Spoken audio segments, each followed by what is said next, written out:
Good day. Welcome to this short poster presentation titled Optimum Containment Barrier Performance of PFAS-type Contaminants with Novel Geomembranes. My name is Boyd Ramsey. You see my contact information on the slide in front of you.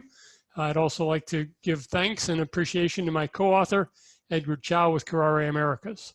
Again, both of our contact information is available there. It'll be on the last slide.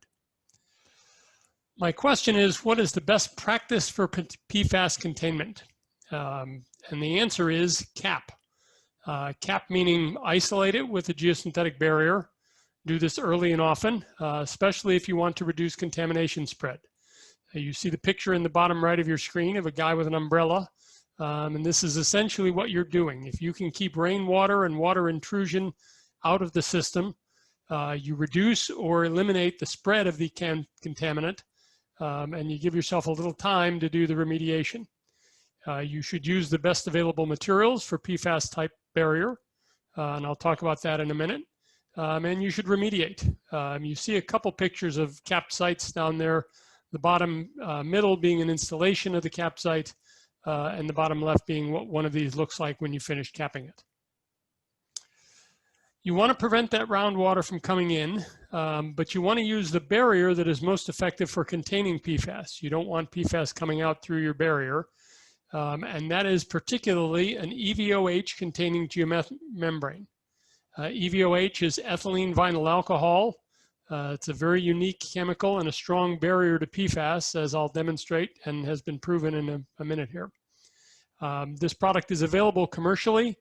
There are two separate vendors, Plastic Accretus in Greece and Raven in the United States.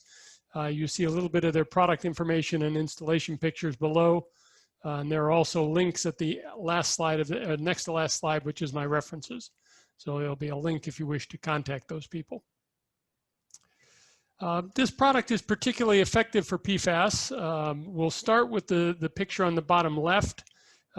This is from the Australia Casey Antarctic Station.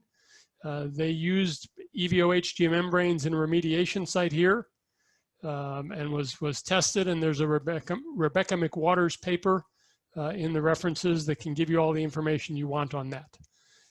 It's also used in airports. The Barnstable Airport in Massachusetts is currently undergoing a renovation, and they are putting in a cap for containment of PFAS contamination at an airport firefighting training site, which is obviously one of the types of locations that are more heavily contaminated with PFAS and need remediation.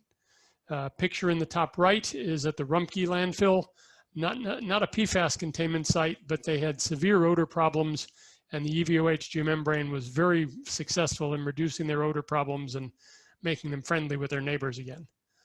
Probably the most important individual picture in this presentation is the graph at the bottom right. This is from a lady named Dr. Veronica DiBattista from Queen's University. She spent about 2 years studying the permeability of geomembranes to PFOS and PFAS contaminants. As I say, the study has been underway for 2 years. It's going to go for a couple more years, but the outcome is clear. There's about a 2 order of magnitude better performance in barrier properties for the EVOH containing geomembrane as contrasted with the generic incumbent polyethylene geomembranes. So there is a best practice, and we would recommend that you use it. I mentioned reference documents. There are several. All of these are listed here. I didn't show a picture of the Gallagher site, but it's a very good paper where they put a quote-unquote temporary cap in place in the UK for radioactive materials. That temporary cap was in place for 25 years. Served its function, prevented the additional spread of contaminant, and did a very good job of doing what it was supposed to do for longer than it was expected to do so. Again, these are commercially available. You see the 2 links down there at the bottom for the 2 commercial suppliers, and I'm sure there are and will be more. So again, thank you for your time and attention for this brief poster presentation. You can either contact myself or Edgar Chow, and the information to contact us is on the slide. Thank you, and have a good day.